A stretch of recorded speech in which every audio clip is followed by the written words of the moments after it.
Good evening, everyone, and welcome to the Angry and Ornery Show.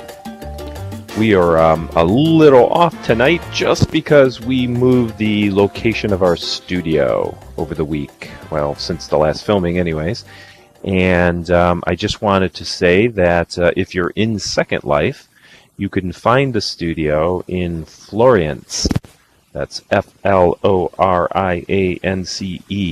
Or, like always, you can IM me, instant message me, Zoltan Mint, and we'll get you here.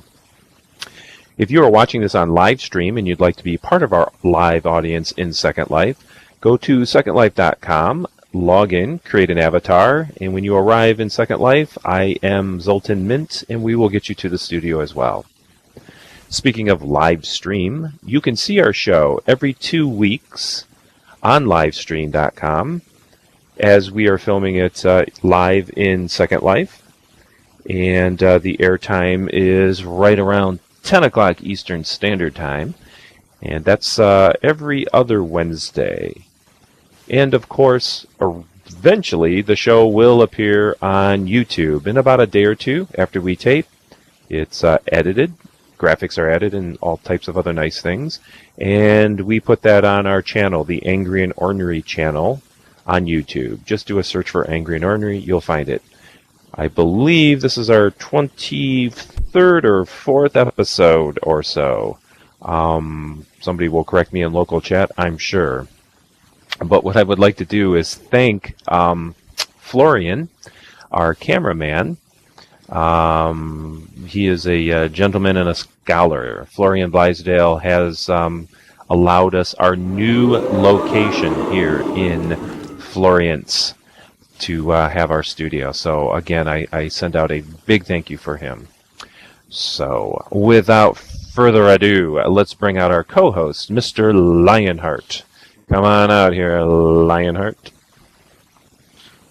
Hey, you didn't fall into the audience. I was going to say that for the first time ever, I flippin' walked out here without falling, doing the Dick Van Dyke thing.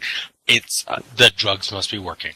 It must be. That's excellent. You're steadying yourself with your consumption of beverages and medicine. Right. I found the equal balance of how much whiskey and how much Vicodin to take at once. So that's great. Well, I'm happy you found the new location of the studio. Did you have difficulty with that? No, because I have to wonderfully thank Florian for that as well. We greatly appreciate our new location, and we're very happy with it. Excellent. Be here Excellent. For a long time. Well, we have a lot to do tonight, so let's get at it. We have a special guest and a couple of things to mention to everybody. I believe we wanted to review a couple of movies first. Is that right? That works for me. Well, over the weekend, this past weekend, I did go and see Mad Max: Fury Road. Oh, you actually went out in public? I did, and this movie was going to be a movie that I would see regardless. I'm a huge Road Warrior fan. I kind of grew up on the other three with Mel Gibson, of course, and I had a lot of high expectations for this. But I think what convinced me that this might be good and that I should see it was Jimmy Fallon's review, of all people. He's not necessarily a movie reviewer, but I liked what he said, that you go into the movie theater saying, oh, Road Warrior, Mad Max, this will be fun, and you're kind of in good spirits, and suddenly you sit down, the movie starts, and you are punched in the gut, and you are slapped in the head, and you are tousled and rolled and thrown about, and you go out of the movie theater exhausted. That's the kind of movie this is. It is a non-stop roller coaster ride. As soon as you walk in to the time you leave, there is nothing but action. But, interestingly enough, they do put in a little bit of a story. I don't think you're really going for a story anyways.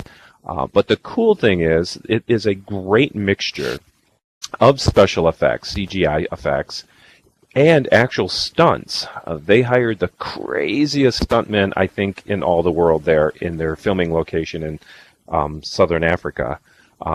They filmed it in Africa to make it look like Australia, but regardless, the director is Australian, and he did a pretty good job. In his I'm looking for George Miller. I want to say Frank Miller. It's not Frank Miller. Anyways, George Miller was involved with some of the other Road Warrior movies too on production end, but they do a good job, and it's just thrilling. If you like Tom Hardy, he plays Max. You'll remember him as Bane in the Dark Knight movie. And he doesn't do much more talking. In fact, I think he does more talking in the Batman movie than he does as Mad Max. But he's much more likable, obviously, a lot more interesting, and I think he's a great Max. But the scene stealers probably go to all of the extra cast.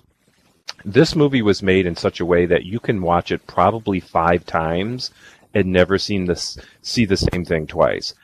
With the costumes, the details of all this costume, this post-apocalyptic costuming that they do, the sets are just like Star Wars big and epic-like.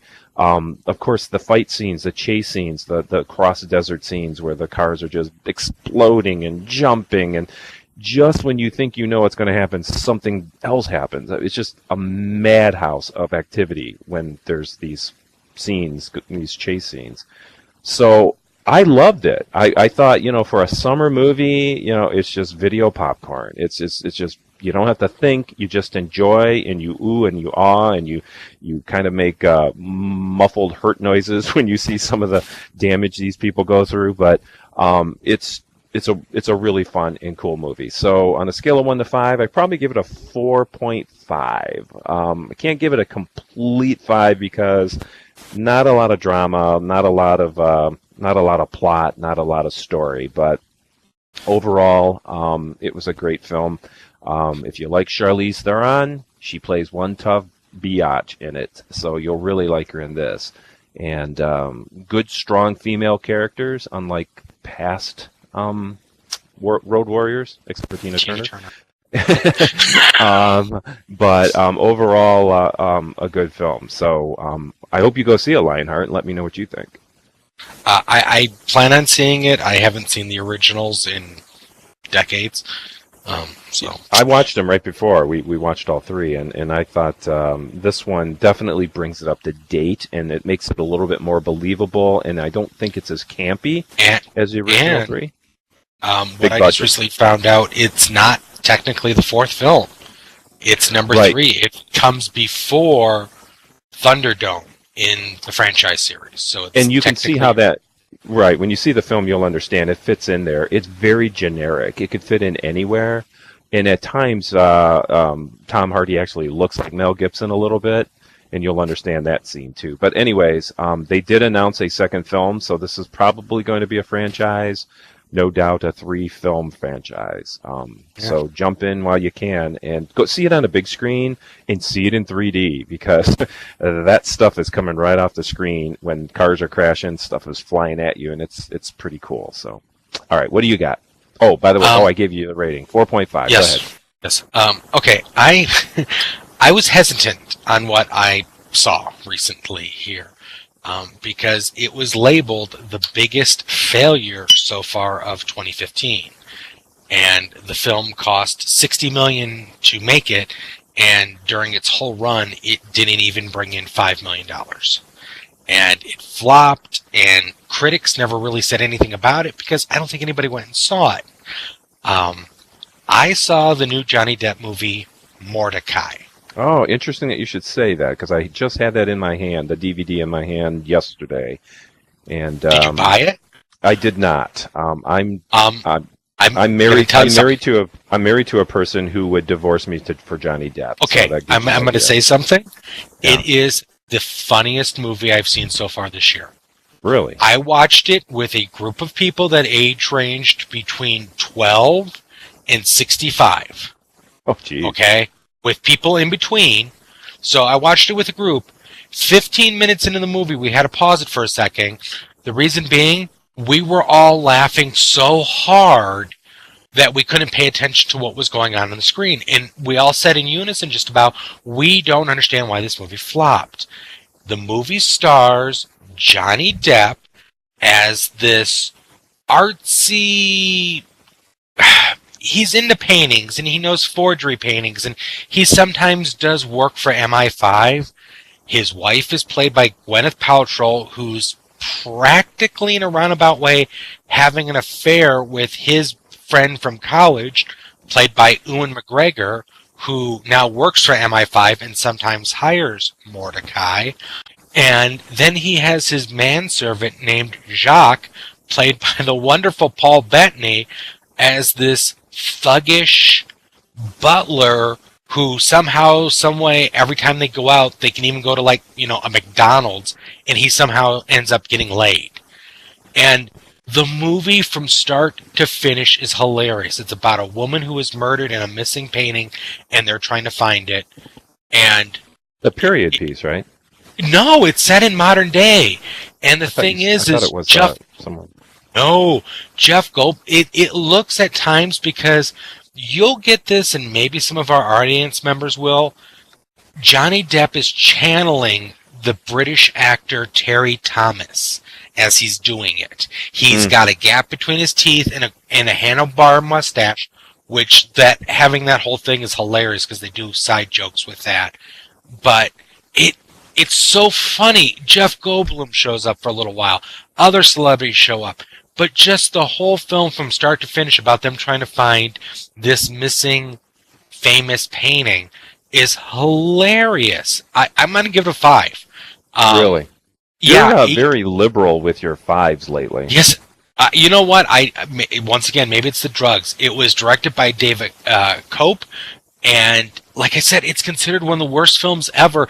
I was able to buy it at, you know, one of my least favorite places, but I paid $12 to buy it on Blu-ray because they consider it a failure. And I'm telling everybody to go out and watch it, and everybody who does, the next day they thank me, and they don't understand why this movie failed so bad. It is hilarious.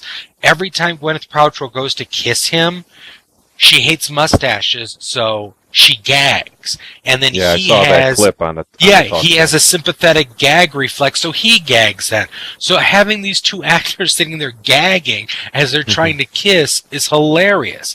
It is just, it's so fun. And I just hold back the ending gags is so cute. When I hear you talk, by the way. A 5, huh? I give it a 5.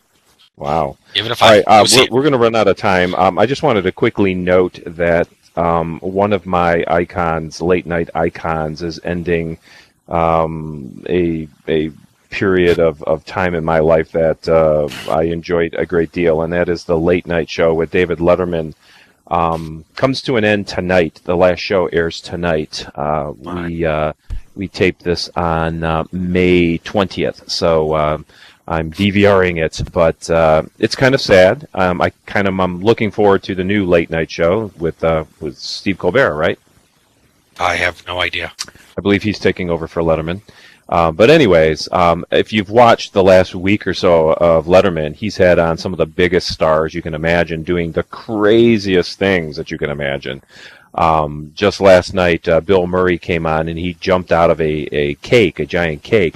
But he didn't jump out of a giant cake. He kind of exploded out of a giant cake, and he was covered in frosting from head to foot. Came up and hugged Dave, and then went out in the audience and began slinging the frosting around, hugging people in the audience, just guests who weren't expecting it. And then he went out in just like this crazy binge. He went out into the middle of the street in New York City and began chanting that they didn't want Dave to leave. So, I mean, he's always been known to do crazy things on the Letterman show. But anyways, I remember watching that show even when I was in college and coming home, you know, after maybe a bender or two and turning it on and just the crazy avant-garde and original things that went on that show. I'm going to miss it. Did you like Letterman and watch it, Lionheart? I haven't watched it recently. I have always loved Letterman. You know, he's so sarcastic and just a weird peg. But all right, you had something you wanted to mention too. Mine I will do kind of quick here due to time restraints. Plus, I don't know a lot about it. There's a very famous set of movies from the 70s. You probably know them. It's The Abominable Dr. Phibes and Dr. Phibes Rises Again. two Yep. old classic Vincent Price movies, Vincent Price, based right. on a series of books by William Goldstein. Goldstein continued writing books for years afterwards about this character. They always wanted to do a third film. Of course, Price died, the studio fell apart, everything else. Out of the blue, all of a sudden, we're not getting a reboot, we're not getting anything else. They're doing the third film. The studio has not been announced yet, but apparently they're moving forward with the script. And to replace Vincent Price, which I think this is, in my opinion, genius, Malcolm McDowell has signed on to take on the role of Dr. Phibes, much like Hardy has done with The Road Warrior, and they're planning on setting up a whole new set of films set in the late 1920s, early 1930s, like the original films, and continuing the franchise, because the books are such big sellers still. And because Hollywood only knows reboots. Well, it's not a reboot, though. This is actually going to be part 3, because right now there's 4 books out, plus a series of comic books. They're doing the third film that they planned on doing back in 1972 with Vincent Price. So, yeah. Well, I guess when I say reboot, I just mean take a franchise and get the new generation interested in it. Right. Yeah, so we'll see. We'll see what happens. Okay. I'm excited. All right. Well, without further ado, and we kind of went a little long, so I apologize to our guests, but our wonderful Amza, our guest scheduler, has found a great person to talk to tonight. His name is Wald Schroeder, and let's give him a round of applause and get him out here.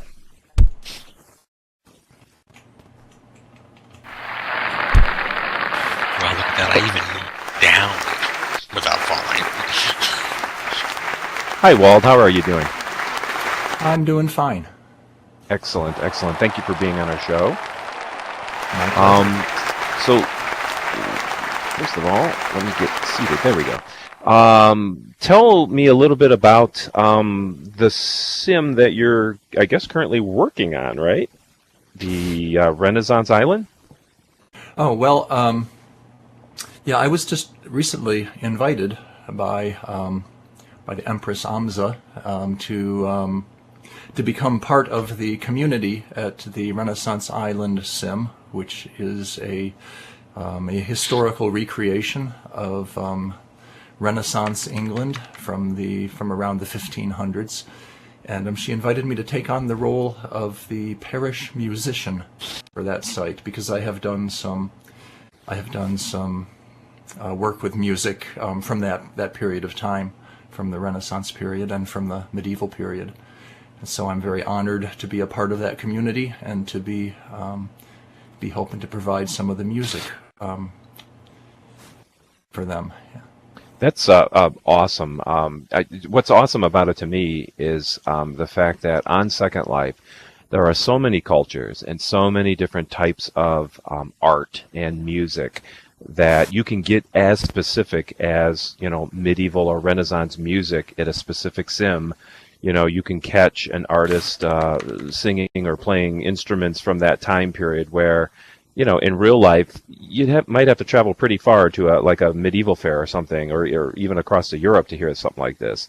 So, people out in the world that aren't on Second Life, you're missing so much here with just the amount of activity in the arts and in music. I know Lionheart wants to ask you a question, but I wanted to just start with a second one for me, and that is, what do you do? Is this something you did in real life for a long while, and an interest you've had, and you brought it into Second Life, or how did that come about? Yeah, I've really had a lifelong interest in Renaissance and medieval music, going back to when I was a teenager, and I learned to play recorders and have always enjoyed listening to that kind of music. A few years ago, I got into recording and mixing music on my computer, and so I was able to record some multi-part tracks of Renaissance music, Renaissance dances, trying to kind of recreate the original sound of the original instruments using sound samples that I had found for those kinds of instruments. So I had done quite a bit with that kind of music before I actually got into Second Life and started doing live performances here. That's awesome. Lionheart? Um, when you're doing your performances and you're looking into new pieces and everything, I know the forte is medieval, but are there a lot of genres that you're able to draw from, and that which ones are easier to draw from, like Irish folk or Celtic folk or American folk? Which seems to be the more popular trend right now? Well, for me, I do most of what I do is actually folk music for live performance, and part of that is because the Renaissance and medieval music that I've done is multi-part music, and I have to record that one part at a time and then mix them to get the final result, and I can't do that in a live performance because I can only perform one part at a time. So I do mainly traditional folk music, which includes some Irish and some Celtic music, but a lot of what I do is from North America, from the North American folk tradition, and mostly traditional songs. I don't do a lot of covers the way a lot of other musicians do in Second Life, but I like to go back to the old music from the folk tradition.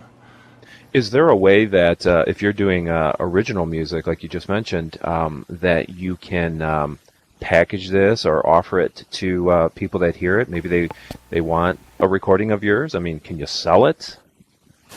I'm really not interested in selling my music. I have uploaded quite a bit of it to my SoundCloud site, where it's available for people to stream. And if somebody wants to use that music for some purpose, I'm pretty much okay as long as they check with me and acknowledge the source. But I'm not in this to sell stuff. I'm really not. I'm not trying to make money off of this. This is something that I do for my own enjoyment and because I like to share it with other people. Labors of love. We know that well here. We'll put your stream information or the cloud information in post production if that's okay with you. Sure, that'd be great.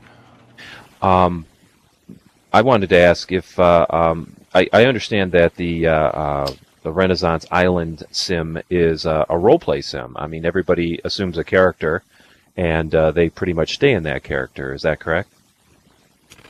Actually, you would need to talk with AMSA about different sims are they take different approaches to role-play. Some of them are stricter than others in terms of wanting people to always be in character in role playing, and I'm very new to the Renaissance Island, so I'm actually not sure what the protocol is there.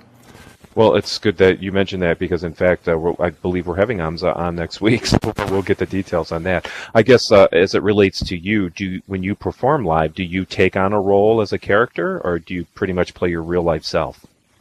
Well, I go there as the parish musician, so I use my avatar name, Walter Schroeder, and but I try to dress in period outfits, so that I'm consistent with the site. And actually, I'm new there, so I haven't actually done a performance yet. My first performance there is going to be this Friday at I believe it's at 5 p.m. So. Second Lifetime. Second Lifetime, yeah, 5 p.m. This Friday, Second Lifetime. So if anyone would like to, come out and hear my debut there, that would be great. Well, speaking of performing, is there any way we can convince you to give us a sampling of some of the music that you do here for our show? Sure. Yeah, I'd be happy to do that. Excellent. Let's give him a round of applause as he gets set up and takes his spot here, ladies and gentlemen.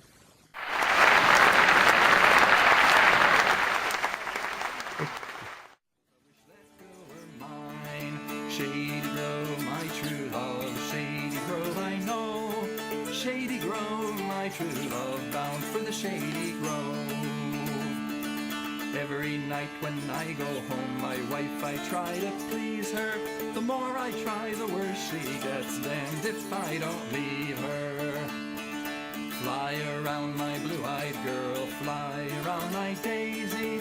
Fly around my blue-eyed girl, nearly drive me crazy. Shady Grove. This song is so awesome. Shady Grove, my little love, going back to Harlan.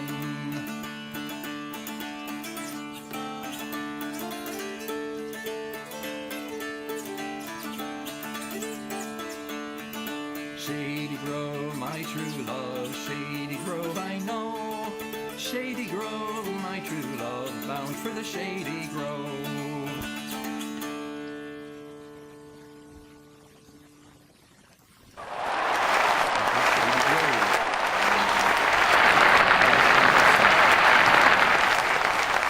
That's awesome job. Awesome job. Excellent. Can we drop out of the stream now, Florian, or whoever can do that for us? Wald, can you hear us? Yep, I hear you. All right. Thank you very much, sir. Let me stand up here.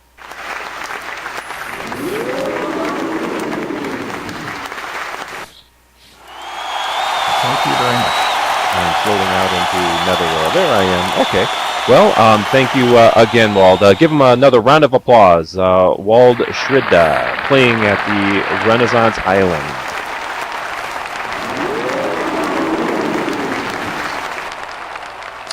I'd also like to thank the studio audience for coming in tonight. Despite our technical glitches, we're working out this new location probably, and I think Second Life is being a little quirky tonight. That seems to be the reports.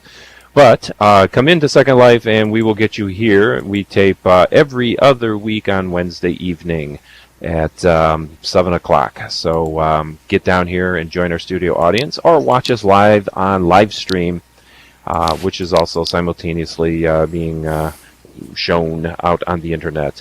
And then don't forget, in about a day or two, we will put this on YouTube on the Angry and Ornery channel, where you can then leave messages, give your critiques, send us some email, tell us what you like, and How much you love me.